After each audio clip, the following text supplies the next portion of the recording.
This is Matt for Boxing Social. Delighted to be joined by Beast from the East, Anthony Yarde. Anthony, we're here for the press conference today. Artur Beterbiev. You don't do it easy, do you? Let's be honest.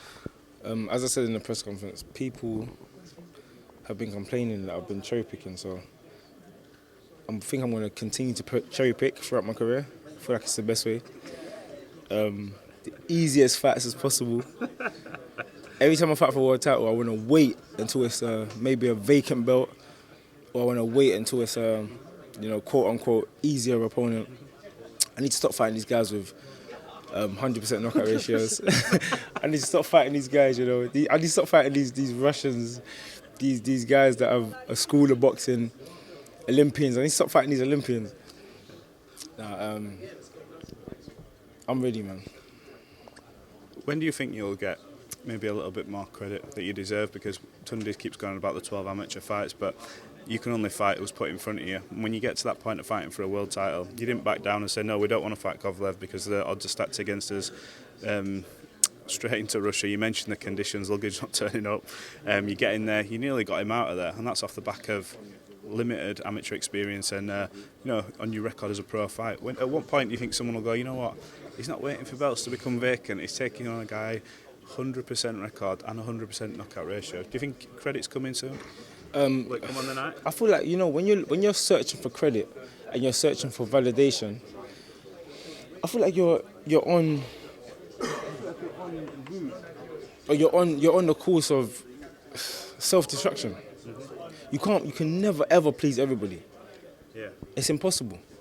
There's someone that's gonna say,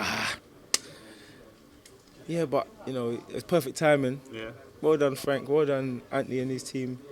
Perfect timing. He needs to fight this person now. It's always that thing. You've seen it in the history of boxing. It always goes on. It never stops. I could go and fight Canelo next and beat Canelo. They'll say, but Biff will beat him. Somebody out there is going to say something. So again, if you're looking for validation from other people, self-destruction.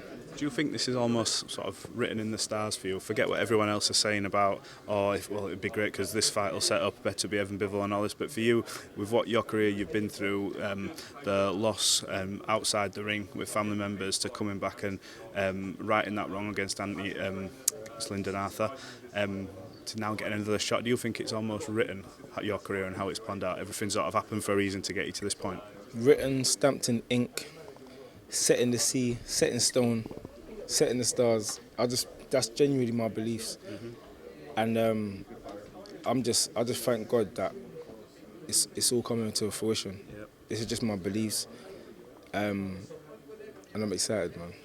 Artur Beterbiev, obviously excellent fighter. You witnessed him in person. There was a comment you said, slower than he looked obviously on TV. I mean, he's still not exactly very slow, but you mentioned it here today again like that. Do you think it's maybe lingering with him a bit? I feel like it is, I can't lie. I'm not a person that I'm not a person that feeds on these things. It's getting to him, let me keep saying it. But it's genuinely something I think. Like, when I saw him in person, the whole fight, it just looked slower than I'd thought originally. That's not me saying he's slow or his punches are slow. He's done a good job on every opponent he's fought. Yeah. So who am I? No, I know who I am, but why am I going to start thinking, he's slow? I'm quicker than him. I'm not going to think like that. When you look at his career, obviously it's important to look at the things he does well, but he has been dropped by Callum Johnson. Everyone was trying to match you, Callum, Joshua Boatsen, everyone up together. You must maybe not take confidence out, but look and go, if he can do that, I know how hard I punch. And if you punch, you've got to not let him off that hook. Do you think it'll be a case of that, you'll get to him, and when you do get to him, it's over? It could be one punch, it could be in the first round, it could be in the 12th round. Could be in the 5th round, 4th round. I feel like it's going to happen. Yeah. It's just my beliefs. And whoever's there to witness it live, congratulations. And whoever witnesses it on TV, thank you for tuning in. But for me, it's just like, this is one of them Zen moments. The yin and the yang, when it's just me. And as I said before, I keep saying it, thank God. Thank God, because I'm here.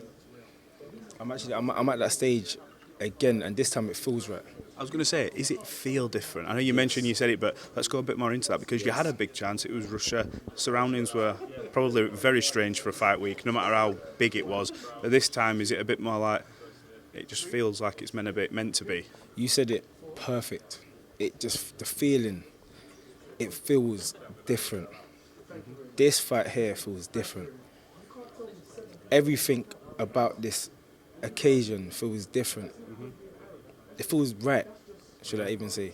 The feeling is right. When that Kovalev fight got announced or when it got put to me, because of how I'm built, I'm not going to ever go, oh no, and reject opportunities. I thought that's going against my beliefs. But this one feels right.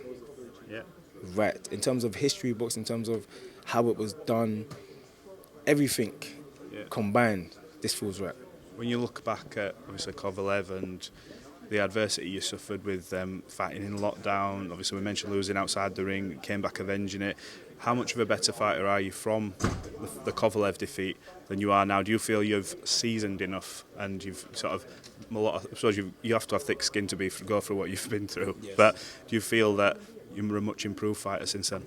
I feel like I'm improved. I feel like I'm seasoned. I feel like I'm marinated. I feel like all the seasons cooking nice, cooking and roasting. I feel like it's it's beautiful. All the juices are inside. It's all flowing, and it's ready. It's prime. You know, when the steak comes out of the oven, or the chicken comes out of the oven, or off the grill, and you see the juices pulsating. I don't know where we're going with this. Food, you gotta love food. But I feel like it's just ready.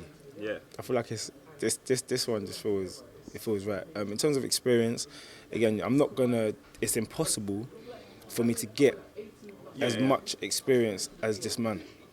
It's impossible. I feel like against any top competitor in the world, it's going to be impossible for me to match them with experience. But I can match them with heart. I can match them with ability. I can match them with that thing. There's that thing. There's something. It's unexplainable. Yeah, like an X factor. Yeah, it's like that thing. It's like something that can't be explained. But you know when they say, "Oh, he's got it." Yeah. You know, I can match them with that thing. Have you sort of manifested this moment? I ask everyone this was going into big title fights. Have you sort of thought about how you'll feel when they go and the new? Because that's a moment that, you know, if you could bottle it up, you'd sell it for billions of pounds. Have you thought about that moment? Absolutely. And that's why, again, thank God. Will it break you? Do you think we'll get some tears? I'm being open with it. I don't cry over nothing. Like nothing makes me cry. Like nothing.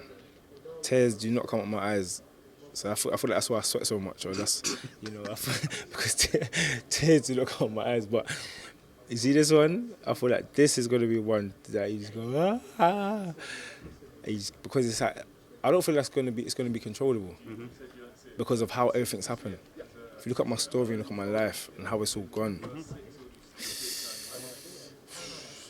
it's emotional. It is emotional. Lions in the camp. Lions in the camp. It's a family. When you watch a pack of lions walking together, some of them get left behind, some of them are hungry, some of them are underweight. You know, they go for that kill together. They get their reward, they get their meat. Yep. I know it sounds evil and it sounds crazy and it sounds bad, but it's nature, it's life.